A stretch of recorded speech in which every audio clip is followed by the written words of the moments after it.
반갑습니다. 멘토님 반갑습니다. 따뜻한 좋은 하루 되세요. 네, 감사합니다. 좋아요 눌러주고 안녕하세요. 어이구 감사합니다. 호야님 오셨습니다. 좋아요는 사랑이죠. 아이고 감사합니다. 금소님, 야 우리 금소님 어제 우리 여성쌤하고 촬영하고 왔습니다. 저한테 보내는 영상 편지도 있더라고요. 금소님 감사합니다. 오늘은 부동산 시장, 아파트 시장이 어떻게 흘러가고 어떤 포지션에서 어떤 투자를 하면 좋을지에 대해서 제가 설명을 해드리도록 하겠습니다. 지금 여러분들이 피부로 와닿을지는 모르겠지만 아파트 시장 자체가 경쟁률도 조금 떨어졌어요. 시장이 썩 좋지만은 않습니다. 왜 그럴까요? 대출 때문에. 지금 정부에서도 뭐 디딤돌 대출을 해라 했다가 하지 마라 했다가 해라 했다가 하지 마라 했다가 좀 그렇죠. 그리고 대출도 뭐 스트레스 DSR 해서 기준금리는 떨어뜨리고 실질적으로 내가 피부로 와닿는 대출 금리는 거꾸로 이제 1.2% 정도 올려버렸죠. 그러다 보니까 많은 사람들이 약간 지금 주춤하고 있어요. 지금은 연말이고 연초되면 다시 풀리게 돼 있고 또 풀린다 그러면 시장은 또 움직일 수밖에 없을 거예요. 근데 지금 투자를 잘 알고 하시는 분들은 이런 거하고 상관없이 투자를 하시겠지만 처음 해보시는 분 그리고 뭔가를 이제 하려고 하는 사람은 굉장히 망설이는 것 같아요. 사실 어제도 어떤 일이 있었냐면 저희 조카가 돈을 몇 푼 모아서 그거 가지고 입찰을 보러 갔다가 떨어졌어요. 하는 소리가 와 삼촌 빡셉니다 이러는 거야. 왜 이러니까 자기가 생각했는 것보다는 다른 사람들이 높게 낙찰을 받았다. 근데 삼촌이 봤을 때는 그게 아니었거든요. 근데 그 친구 입장에서는 생전 처음 경매라는 것을 접하고 입찰을 받는데 그런 상황이었어요. 저희 누나 딸인데 그 누나하고 저하고 통화를 했어요. 저희 누나도 중요한 건 집이 없어요 아직. 나이가 이제 내일 모레 60인데 아직 집이 없어요. 디딤돌 대출을 해서 집을 살려고 알아보는데 저는 사실 디딤돌 대출 정확하게 잘 몰랐어요. 근데 그게 5억까지 대출해 준다더만. 5억 넘는 집을 사면 디딤돌 대출이 안 되는 거야 이게. 그래서 어찌됐든 디딤돌 대출을 해서 집을 사고 싶은 거예요 이게. 근데 돈은 없지, 집은 사야 될 것 같지. 그러니까 이제 뭔가를 하려고 하다 보니까 거의 몸살이 걸렸대요. 생전 안 해보던 걸 하려고 하니까 얼마나 마음이 힘들겠어요. 또 불안한 거야. 지금 사면 대출을 받아야 되는데 이자는 낼 수는 있겠지만 나중에 팔 때 이자 내는 만큼 내가 수익이 나야 되는데 또 안 날까 봐도 이게 불안한 거야 이게. 돈을 모르고 살다가 뭔가를 하려고 하니까 고민 스트레스 때문에 몸살 나서 알아 누워 있더라고. 내가 어이구 이게 그렇게 힘든 일인가? 내 입장에서 그런 입장이고 우리 누나 입장에서는 또 반대 입장인 거예요. 이게. 그래서 어제도 다시 한번 내가 생각하게 하는 저녁이었어요. 이게 처음 이렇게 하시는 분들이 이렇게 힘들구나. 근데 뭐 내가 그냥 하면 되는데 왜 그런 생각을 할까? 이렇게 생각하면 되잖아요. 집을 내가 샀는데 집값이 조금 조정받고 떨어질 수도 있어요. 그럼 어떻게 하면 돼요? 안 팔면 되지. 주식하고 이게 부동산 다르게 보셔야 돼요. 부동산은 떨어지면 안 팔면 돼요. 먼저 팔면 돼요. 올라가면 팔면 되지. 결론은 제일 중요한 거는 내가 마인드가 장착이 되어야지만 할 수 있는 거예요, 이게. 내가 예를 들어서 5억 주고 샀어. 내가 5억 주고 샀는데 1년 지나서 봤는데 우리 동네가 4억 5천에 거래돼. 그럼 난 뭐 하면 돼요? 기다리면 되지. 근데 중요한 거는 이래나 저래나 내가 대출 받았다 그러면 대출 이자 나가는 똑같고 내가 세를 줬다 예를 들어서 2년 후에 이 사람 나간다면 그때 고민하면 되는 거고 내가 실수요로 거주해서 살면 은행 이자 내는 거를 내가 월세 낸다 생각하고 살면 되는 거고 생각의 차이인 것 같아요. 예를 들어서 매매 가격이 조금 떨어졌다. 안 팔면 되지 그러면 뭐가 고민이에요 그게. 내가 이렇게 단순하게 얘기하는데도 마음이 준비가 안 되다 보니까 안 되는 거예요. 그래서 내가 아이고 누나도 보니까 집 살려면 아직 걸렀다 그랬어요. 왜? 마음의 준비가 돼 있어야 되는 거야 이게. 집을 사는 사람이 집값 떨어진다고 집을 사요? 당연히 올라간다 생각하고 사요. 올라간다 생각하고 산단 말이야. 대다수의 사람들이 그런 생각하고 사는데 왜 누나는 그런 생각을 못하고 사느냐 이거지. 그래서 저는 답답한 거예요 그게. 시집을 잘 가. 어찌됐든 그런 상황이었어요. 그래서 내가 얘기하다가 그냥 전화를 끊었는데 이런 것 같아요. 저번 정부 때 집값이 엄청나게 올랐죠. 어디가 제일 많이 올랐을까도 여러분들이 보셔야 돼요. 서울 빼고 경기 수도권에서 문재인 정부 때 집값이 가장 많이 오른 데가 어딜까? 동탄 엄청 올랐죠. 또 평촌 덜 올랐죠. 하남도 조금 덜 올랐죠. 제일 많이 올랐는 데는 동탄, 송도, 그리고 인덕원. 인덕원 엄청 올랐단 말이에요, 이게. 여러분들이 사실 인덕원이 어딘지도 잘 몰라요. 서울 사는 사람들한테 물어보면 의왕을 모르신 분들이 엄청 많아요. 인덕원은 알아도 의왕을 잘 모른단 말이에요. 안양은 알아도 의왕은 사람들 잘 몰라. 근데 중요한 건 의왕도 엄청 올랐어요. 이 세 개 지역의 공통점, GTX 라인이에요. 그리고 지금은 GTX A 노선이 이제 개통을 앞두고 있잖아요. 일부 개통하고 올 연말에 또 일부 개통한단 말이에요. 그리고 이제 2028년 돼야지 삼성역까지 들어옵니다. 근데 그것도 뭐 28년 돼봐야 아는 일이지만 내가 왜 이런 얘기 하느냐 하면 급등했으면 조정을 많이 받을까요? 적게 받을까요? 무조건 급등하면 급락을 하게 돼 있어요. 강남은 있잖아요. 의외로 꾸준하게 올라가요. 꾸준하게 올라가면 실수요자들이 받쳐주고 있기 때문에 투자자들이 급매물로 던질까요? 실수요자들이 급매물로 던질까요? 투자자들이 갭으로 샀다가 나중에 시장이 안 좋잖아요. 막 던져버려요. 갭 투자자들이 그렇게 한단 말이에요. 이게. 강남처럼 실수요자가 많은 시장에는 조정받더라도 살짝 받고 그냥 꾸준하게 올라가요. 그런데 투자자들이 쏠리는 데는 급등했다가 급락하게 돼 있어요. 그런데 이 세 개 지역의 공통점이 뭐냐면 급등했다가 급락했다가 지금 바닥 찍고 서서히 지금 움직이고 있어요. 여기가 시장만 좋아지면 다시 투자자들이 들어올 수 있을까요? 없을까요? 무조건 들어오게 돼 있어요. 그러면 이 시장은 또 어떻게 되느냐 하면 내년 보세요. 분명히 송도, 동탄, 파주, 인덕원 정도 되잖아요. 당연히 또 급등하게 돼 있어요. 지금 시장에서는 여러분들이 아파트를 보신다 하시는 분들은 그쪽 주위로 해서 매입을 하는 것도 나쁘진 않을 거예요. 수도권 집값은 교통의 호재에 따라서 집값을 상승하게 만드는 원동력이다 이 말이에요. 서울이 인구가 늘어요, 줄어요? 지금 1,050만 원에서 950만까지 줄었단 말이에요. 그리고 앞으로 늘까요, 줄까요? 서울 사람들이 없어지는 게 아니고 지방으로 가는 게 아니고 경기도로 빠지는 거야. 왜? 서울의 집값이 너무 비싸니까 삶의 질이 떨어지는 거야, 이게. 그래서 어디로 가느냐 하면 서울에 있는 전세 살던 사람이 최초 집을 살 때 서울에서 집을 사면 좋은데 청약도 안 되는 거야. 너무 가점이 높으니까. 그러면 이분들이 어디로 가느냐 하면 경기도로 빠지는 거야, 이게.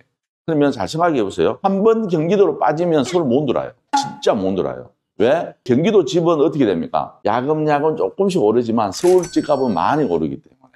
무슨 말 이해돼요? 이 세 개 지역의 또 공통점이 뭔지 알아요? 베드타운이에요. 베드타운. 경기도는 일자리 때문에 만들어지는 도시가 아니고 서울의 베드타운으로 만들어지고 물론 이제 동탄이면 주요 일자리가 많지만 송도라든지 뭐 인덕원이라든지 나머지 지역들은 일자리가 없어요. 다 일자리가 어디다? 서울에 있단 말이에요. 이게. 그래서 우리가 보면 경기도에서 아침에 서울로 들어오는 차들은 다 막히는 거예요. 또 퇴근 시간 되면 또 다 막히는 거예요. 경기도 사시는 분한테 물어보면 기본적으로 2시간에서 3시간 하루에 길거리에서 보내야 돼요. 그래도 어떻게 서울에서 살면 좋은데 그게 안 되니까 빠질 수밖에 없는 현실인 거예요. 이게. 빠질 수밖에 없다는 현실은 결론은 뭡니까? 그게 사람들이 많이 거주하고 있다는 뜻이에요. 사람들이 많이 몰려서 사는데 그중에서도 서울 접근성이 좋은 경기도는 집값이 상승이 큰 거야 이게. 의왕이 왜 저번에 집값이 폭등했어요? GTX가 걸로 넣어준다 하니까 듣지도 못한 의왕시가 집값이 상승한 거예요 이게. 송도도 강남에서 송도까지 가려면 1시간 반 더 걸립니다. 그런데 왜 갑자기 그 집값들이 폭등했어요? 물론 체더웨이라는 국제학교도 있겠지만 그거 해봤자 학생 수 얼마 된다고. 그럼 결론은 뭐냐면 서울에서 너무 접근성이 떨어졌지만 서울에서 접근성 좋게 GTX를 놔주겠다. 이러니까 집값이 상승하고 그 얘기 하나로 어떻게 됩니까? 투자자들이 글로 몰려간 거야. 그러다가 중간에 빠진 사람들 수익이 많이 났지만 물린 사람들이 아직도 있는 거예요. 이게. 물렸는 사람들이 팔았을까 들고 있을까? 너무 차이가 많이 나버리니까 못 파는 거야. 주식이면 손절을 하지만 부동산은 손절이 없어요, 원래. 기다리는 거야. 시간을 투자한다. 부동산은 어느 정도 떨어진다 그러면 다시 항상 상승해요. 왜? 진짜 급한 사람 몇몇 빼고는 너무 저렴한 가격엔 절대 안 팔아요. 그럼 어떻게 한다? 다시 상승 올 때까지 기다리게 돼 있고 내가 예를 들어 10억에 샀다가 6억까지 떨어지잖아요. 갑자기 6억에서 7억에서 8억에서 9억에서 10억 정도 오잖아. 그럼 또 사람이 욕심이 생겨가지고 안 팔아요. 다시 상승한다고 이제 느껴지는 거예요. 이제 그때 되면 11억, 12억 떼어서 매도한단 말이에요, 이게 사람의 마음이에요, 이게. 그래서 여러분들도 제일 중요한 거는 마인드를 장착하고 뭔가를 하려고 해야지 물건만 봐서는 안 되는 거예요, 이게. 제가 저번 주 토요일 날에 임장을 이제 교육생들하고 같이 갔거든요. 수업 때문에 같이 갔다 왔는데, 와, 저는 진짜 너무 답답한 거예요, 이게. 속에서 불이 나는 것 같았어요. 각각 의견도 들어보고 조사했는 내용도 들어보고 자기 생각도 들어봤는데 많은 사람들이 너무 부정적으로 생각해요. 난 그거에 놀랐어요. 돈 내고 여기 와서 배우러 와가지고 왜 저렇게 부정적인 생각을 하고 있을까? 난 그게 이해를 못하겠는 거예요. 사람이 있잖아요. 부정적으로 보고 나쁘게 보려고 그러면 다 나쁘게 보이고 안 좋게 보여요. 근데 합리적과 긍정적인 사고방식을 같이 갖고 가잖아요. 그러면 나한테도 좋은 일이 생겨요, 이게. 근데 자꾸 안 된다, 안 좋다, 왜 그럴까 의문을 던지고 자꾸 이런 생각하잖아. 될 일도 안 되는 거예요, 이게. 생각의 차이가 이만큼 중요한 거예요, 이게. 어제 내가 저녁 때 누나하고 통화하면서도 왜 이렇게 생각할까? 저희 누나가 학교 다닐 때 공부 엄청 잘했거든요. 그래서 서울대까지 나온 여자예요. 그런데 난 왜 저리 사는지 이해를 못 하겠는 거야, 이게. 그래서 너무 답답한 마음에 내가 이런 얘기를 해드리는 거고, 지금이 조금 조정받다가 약간 상승했다가 지금 살짝 주춤하고 있잖아요. 상승하려고 그러면 움츠렸다가 뛰고 움츠렸다 뛰고 이렇게 가야지 항상 뛸 수는 없잖아, 사람이. 근데 살짝 움츠리는 이 와중에 또 모든 시장을 또 부정적으로 보는 거야, 이게. 그래서 나 이해를 못 하겠는 거야, 이게. 늘 상승하면 그게 상승입니까? 폭등이지. 세상에 그런 건 없는 거예요, 이게. 항상 조정과 상승, 조정과 상승, 조정과 상승이 공존해야지만 좀 더 상승을 할 수 있는 거예요. 그런 마인드를 갖고 내가 뭔가를 해야지 늘 상승하는 시장은 세상에 없다 이 말이에요. 이게. 근데 우리는 잘 생각해 보세요. 상승하는 시장에 투자를 하는 게 좋아요? 살짝 조정할 때가 좋아요. 이게 기회다 이 말이에요. 제가 말씀드리는 거는. 제가 저번 수업 때 얘기해드렸나? 저는 작년 2분기 때부터 올 1분기 때까지 아파트만 가족 명의로 이렇게 4개 받았어요. 근데 대부분 단독 낙찰 받았단 말이에요, 이게. 나한테는 인생의 호기회거든요. 근데 남들이 그런 생각 안 하는 거야, 이게. 그때 샀는 것들이 어마무시하게 올랐겠죠. 근데 제가 조금 후회했는 거는 취등록세를 저는 13% 구간이니까 13% 내더라도 내 앞으로 할 걸 지금 후회하고 있어요. 그 이상 다 올랐으니까. 경매로 내가 또 사고 공매로 샀으니까 얼마나 저렴하게 샀어요. 아무도 안 들어오는데. 최고의 호재는 뭐냐면 가격이다. 부동산에서는 가격만큼 호재가 없어요. 10억 하던 아파트가 6억 한다? 그러면 4억 할까요, 이게? 아니라니까. 10억 하던 게 내가 8억에 샀다. 근데 중요한 6억까지 떨어졌다. 지금 2억 손해봤어요? 2억을 이익 봤어요. 저는 2억을 이익 봤다 생각해요. 왜? 10억 하는 것을 내가 8억에 샀기 때문에. 근데 지금은 6억에 거래된다 하더라도 내가 시간만 투자하잖아요. 얘는 다시 10억 간다니까 무조건. 2억을 수익을 낸다는 마인드로 내가 진입을 해서 내 혼자 단독으로 다 가져온 거예요, 이게. 근데 사람들은 어떻게 생각해요? 10억 하던 게 내가 8억에 샀는데 지금 현재 6억 한다. 2억 손해봤다 생각하는 거예요. 손해는 팔 때 계산하는 거지 보유할 때 계산하는 게 아니잖아. 안 그래요? 이게 생각의 차이인 거예요, 이게. 이 생각의 차이 때문에 내 주머니의 사이즈가 차이 나는 거예요, 이게. 그래서 여러분들도 이 생각을 바꿔야지만 빨리 경제적으로 독립할 수 있고 자유롭게 살 수 있는 거예요, 이게. 우리는 자유민주공화국에서 살잖아. 여기는 자본이 없이는 살 수가 없는 세상이라니까. 돈이 있어야 살 수 있는 세상에 우리가 살고 있는 거예요, 이게. 우리가 어떻게 보면 여러분들 이거 할 줄도 모르겠지만 돈으로 해결 안 되는 것도 있어요. 근데 돈으로 해결 안 되는 게 많아요? 되는 게 많아요? 되는 게 많잖아. 저 살아보니까 자식 빼고로 돈으로 다 해결되더라고. 자식은 내 마음대로 안 돼서 그렇지. 돈으로 해결하는 게 세상에서 제일 쉬워요. 근데 중요한 건 그러려면 뭐가 있어야 돼요? 돈이 있어야 되는 거야. 돈만 있으면 내가 해결을 할 수 있는 것도 많고 문제 되는 것도 있잖아요. 내가 예방도 할 수 있어요. 형제간의 우애도 좋아요. 진짜라니까. 우리도 뭐 형제들이 많지만 형제들 모이잖아요. 잘 사는 놈이 있고 보통 있고 조금 힘드신 분도 있잖아. 근데 잘 사는 사람이 맨날 모일 때마다 밥 사주고 차 사주고 뭐 해보세요. 모이지 말자 해도 다 모여요. 우리 이제 조카들도 제가 정기적으로 모이거든요. 제가 모이라면 다 모여요. 용돈 주지요. 저는 손주도 있어요. 손주들도 옷 사주지 용돈 주고 하고 하니까 삼촌 언제 모여요 이래요. 이게 왜 그러냐면 내가 맨날 슬픈 소리 하면 모이겠어요. 안 모인다니까. 모여서 우리 좋은 얘기하고 살아가는 얘기하고 애들도 용돈도 주고 너 묻고 싶은 거 다 먹어라 그러지.